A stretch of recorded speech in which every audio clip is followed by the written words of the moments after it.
achieving anything, to converting your dreams to success, is to believe in yourself. And somebody said this, right? It's having that self-belief. But where is self-belief available? Can anybody tell me which store, which supermarket, which Kirana store it's available in? Can you go and buy it off the shelf? Yeah, it's out there. But you can't buy it, right? You just can't pick it up from the shelf and drop it into you and say, today I have belief in me. It doesn't work that way. The challenge is, yes, it comes from within, but where within?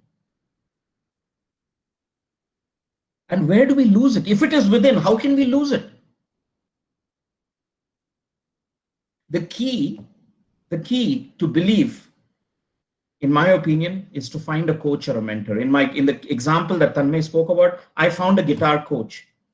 One of my other dreams was to learn a life-saving, participate and learn a life-saving sport, which was swimming. And we all heard that amazing, come on, there's a quiz now. How many of you remember the name of that amazing swimmer who spoke on Exceedables community a few months ago? Quick, who's going to get it first? You got to type it. Yes, Shubham. Amazing, inspirational story of a young man who's achieved amazing things swimming across the English Channel. Now, where do you think Shubham found his self-belief? There were so many times he actually thought he just probably was ready to give up, right?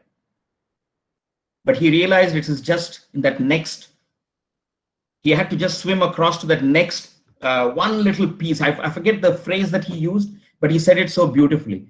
But what I've learned is whenever you have a doubt and you doubt yourself, and remember, one of the things that will plague all of us is that self-doubt. Can I do it? Do I have the ability to do it? Am I skilled enough?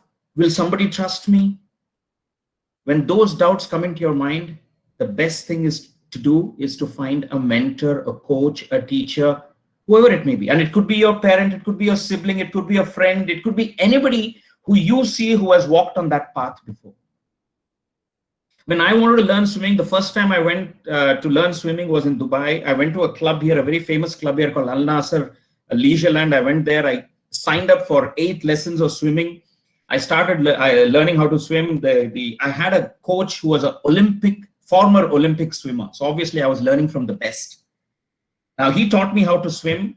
8 lessons over, I thought I was confident, but I felt I needed some more lessons. So I paid up the fees again and came back for my 9th lesson. And I met Ibrahim, the coach, and I waved out to him. He said, Sridhar, just practice for a few minutes and I'll be with you.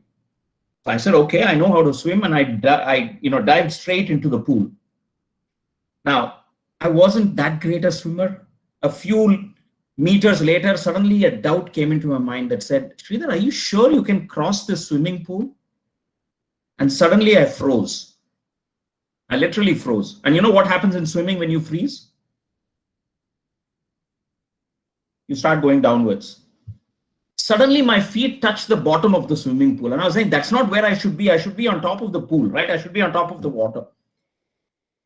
I pushed myself up. I came outside and, I was waving my hands.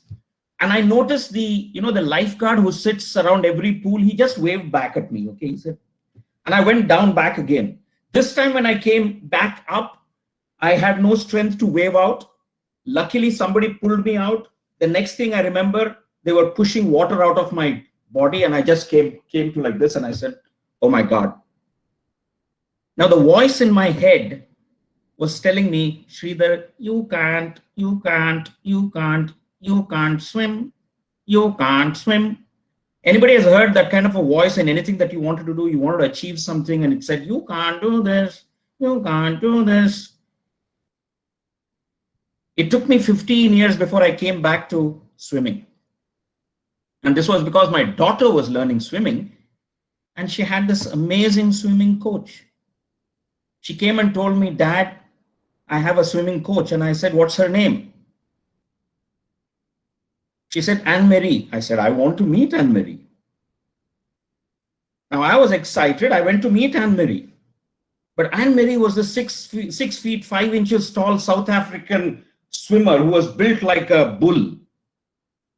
Yeah, look that way, Niyat. You're trying to think how tall 6 feet 5 inches is. Just so that you know, I am 5 feet 3 inches. So she's a full foot taller than me. So I had to look up this way to see her face.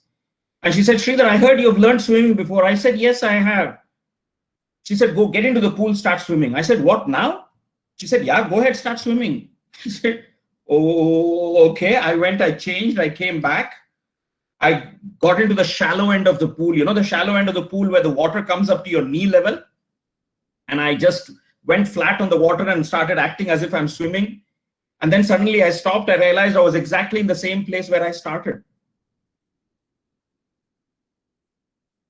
And then Anne-Marie yelled out from afar. She said, Sridhar, tell that voice in your head to shut up. I looked at her. I said, how could you hear it? She said, Sridhar, I've heard it too. I know where it comes from. Come, let me help you.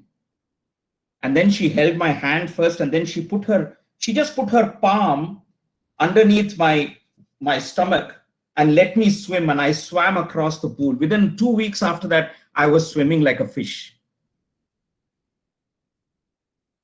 So whenever you have a doubt, find a mentor, because doubt will come into your mind that will crush your belief.